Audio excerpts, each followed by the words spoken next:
Bom dia, turma. Tudo tranquilo? Tudo bem? Tenho certeza que sim. Tudo bem com vocês, certo? Ok. Meus coleguinhas, hoje nós vamos falar sobre a Mesopotâmia. Nossa aula de hoje é a Mesopotâmia, tá certo? É uma região muito rica em termos de história, deixou um legado gigante para a humanidade. É um dos processos históricos ocorridos pela humanidade de todos os tempos ocorreram naquela região. Uma região que tem as cidades, uma das cidades mais antigas do mundo, surgiram lá. Deixaram tesouros arqueológicos de grande valia para a humanidade. Enfim, e o conceito de Mesopotâmia significa terra entre os rios. Era uma terra que ficava hoje é o Iraque, a Síria, aqueles países, mas lá na Europa, entre a Europa, a Ásia e a África. Muito bem. Quais são as cidades que nós vamos ver hoje? Hoje nós vamos estudar os sumérios, os acádios, os amoritas, os assírios e os caldeus, tá certo? Pois bem, os sumérios chegaram ali por volta de 4.000 anos antes de Cristo no sul da Mesopotâmia. E a forma de organização deles era cidades-estados, ou seja, cada cidade tinha seu próprio governante, seu próprio rei. Rei esse que era uma espécie de divindade. Como a maioria na antiguidade, das civilizações que a gente estudou, os reis sempre foram considerados pessoas escolhidas por Deus, não é isso? Pois bem, esses sumérios, eles construíam grandes obras que era parecido com as pirâmides, mas que tinham uma torre muito alta, que eram os chamados zigurates. Esses zigurates eram templos religiosos que, na maioria das vezes, também era considerado como moradia dos deuses, né? Lembre-se que esses reis eram semidivinos, pessoas escolhidas por Deus e, portanto, toda a população, todo mundo tinha ele como realmente alguém escolhido por Deus, era ele quem determinava as coisas. Ok. Com relação ainda sobre esse povo, durante muito tempo atribuiu-se a eles a invenção da escrita cuneiforme.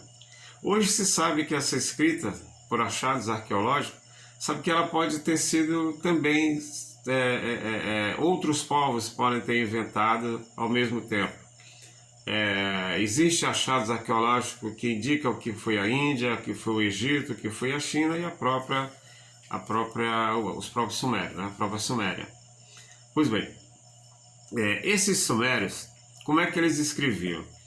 Eles faziam barrinhas de argila, de barro, né? E eles escreviam nessas barrinhas de barro, o barro mole, eles escreviam lá, palitos com a cabeça parecida de uma fenda. Então eles marcavam naquela barrinha e aquela marca que ficava ali parecia a marca de uma cunha. Daí o nome escrita cuneiforme. Aí quando eles escreviam naquela barrinha, eles colocavam ela para secar. Então era dessa forma que eles escreviam e daí o nome escrita cuneiforme. Tá certo? Esses povos, eles sempre foram... A guerra era uma constante entre eles. Então, quando eles montavam uma grande sociedade ou um grande império, não demorava nada, um outro povo chegava e dominava eles e surgia no local um outro império ou uma outra civilização. E aí nós vamos falar hoje sobre essa sucessão dessas guerras e esses novos impérios se surgir, qual foi o legado que cada um desse povo deixou, tá certo? Com relação a quem dominou os sumérios, foram os acádios. Os acádios chegaram e dominaram ele ali por volta de 3.000 a.C. Aí por volta de 1900 a.C. os acádios já foram dominados pelos amoritas. Os amoritas deixaram um legado muito grande, porque eles fizeram o primeiro império babilônico, foi eles que eles fizeram. E o grande imperador foi Hammurabi, que também deixou uma grande obra, a mais importante dele, que é o famoso Código de Hammurabi. Por que ele é famoso e por que até hoje ele é falado? Porque é desse Código de Hammurabi que tem aquela frase famosa, olho por olho, dente por dente. Ou seja, se uma pessoa cometesse um crime, ele pagava com a mesma moeda. Naquela época, se um pedreiro, por exemplo, construísse uma casa, essa casa caísse, se matasse o dono da casa, ele morria. Se matasse o filho do dono da casa, o filho do pedreiro pagava com o mesmo preço. Se o camarada furasse o olho de alguém, teria seu olho furado. Se o camarada matasse alguém, perderia sua vida. Então era mais ou menos isso. Código de Hammurabi, olho por olho, dente por dente. Tá certo. Muito bem. Esses amoritas já vão ser dominados mais tarde pelos assírios, que vão montar um grande império ali no norte da Mesopotâmia, um dos maiores.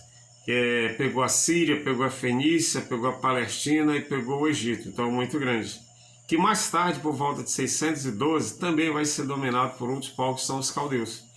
E os caldeus vão fazer o segundo império da Babilônia com o seu grande imperador Nabucodonosor II. Então foi o Nabucodonosor II quem restabeleceu o Império Babilônico agora como segundo Império Babilônico. Vamos ver um pouco como é que era essa sucessão, tá? Após o Nabucodonosor reerguer o segundo Império Babilônico, depois ele vai ser destruído também.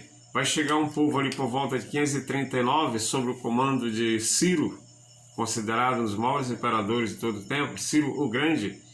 E aí eles vão dominar os caldeus, e aí vai surgir um outro império agora, o Império Persa. Tá?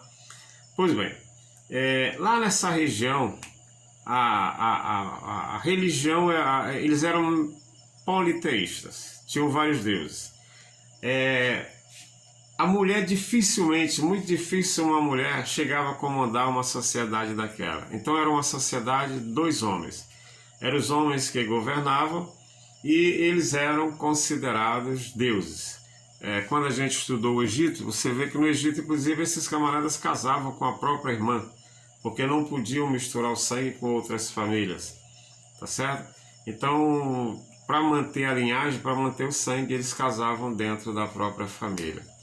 Pois bem, com o Ciro, o Império Persa, aí a gente agora vai falar um pouco sobre como é que era a questão da economia daquela região, tá certo? E como é que era a sociedade. A sociedade eu já falei para vocês, o poder político era privilégio apenas dos homens. A mulher praticamente não tinha condições, ela não poderia comandar uma civilização daquela. E com relação à economia, exatamente porque eles habitavam entre dois grandes rios, eles desenvolveram lá a pecuária, a agricultura, o artesanato e o comércio. Então, essa era a base da economia da Mesopotâmia: a agricultura, a pecuária, o artesanato e o comércio. Tá certo, turma? Pois bem, por hoje a gente fica por aqui, tá certo? Eu vou passar uma atividadezinha para vocês, que vai ser mandado, eu vou digitar no computador e vou colocar para vocês. O processo é o mesmo. Vocês vão responder essa atividade, vão colocar no meu PV e eu continuarei lançando as notas de vocês. Aqueles que já têm notas, a gente vai atribuindo as melhores notas e vai eliminando as mais baixas, tá ok? Então um abração para vocês e até a próxima semana. Valeu!